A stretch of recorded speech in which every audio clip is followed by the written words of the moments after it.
नमस्कार मित्रांनो, MSRTCकडून खास करून महिलांना, ज्येष्ठ नागरिकांना व विद्यार्थ्यांना यांच्यासाठी NCMC कार्ड शासनाकडून चालू झालं आहे. तर हे बघा, आता NCMC कार्ड काढायचं कसं ह्या मशीनवरून. हे मशीन तुम्हाला EBIX कंपनीकडून तुम्हाला रजिस्ट्रेशन झाल्यावर तुम्हाला हे डेपोमधून तुम्हाला कलेक्ट करून घ्यावं लागेल. आता ह्या मशीनसोबत तुम्हाला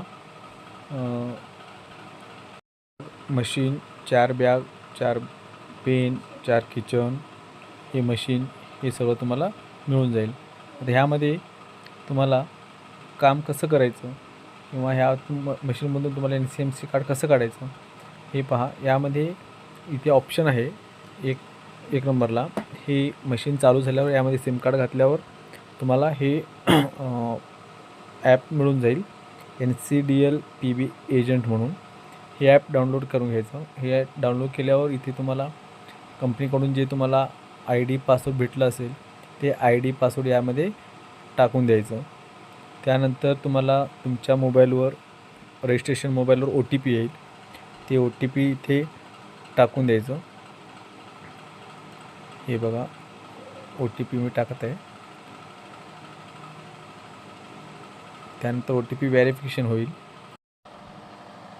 आता आपल्याला NCMC कार्ड काढत असताना फिंगरप्रिंटची आवश्यकता आहे. त्यासाठी आपण इथं मंत्रा फिंगरप्रिंट मशीन वापरणार आहोत, कारण मंत्रा हे पूर्ण प्रत्येक कामासाठी आपल्याला वापरता येईल.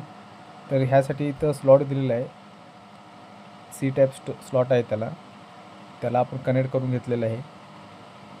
मंत्रा डिव्हाइस कनेक्ट केल्यावर वर मंत्रा डिव्हाइस ॲक्टिव्ह होईल, त्याचं नोटिफिकेशन तुम्हाला मिळेल. आता त्यानंतर हे बघा, इथे 1 नंबरला ऑनबोर्डिंग म्हणून आहे, पॅसेंजर ऑनबोर्डिंग. तर इथे तुम्हाला कस्टमरचं मोबाईल नंबर टाकून त्यांचा OTP घ्यायचा आहे. आता OTP इथं टाकून द्यायचं.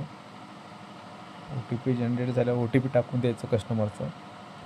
आता OTP मी टाकत आहे.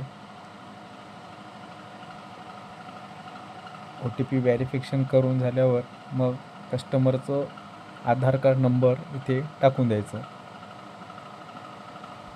त्यानंतर आधार कार्ड नंबर टाकून दिल्यावर इथे त्यांचं फिंगरप्रिंट मागेल. त्यासाठी आपल्याला इथं फिंगरप्रिंट कस्टमरचं घ्यावं लागेल. आता इथं फिंगरप्रिंट मी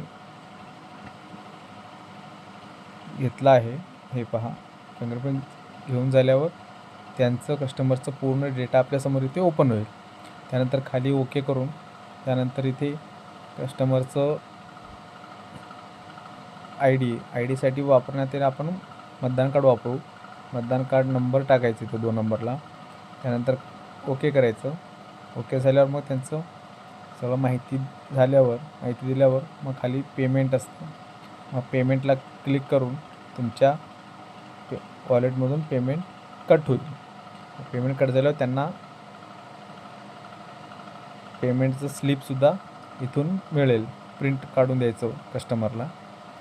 एवढंच प्रोसिजर आहे. त्यानंतर एका महिन्यात कार्ड मिळून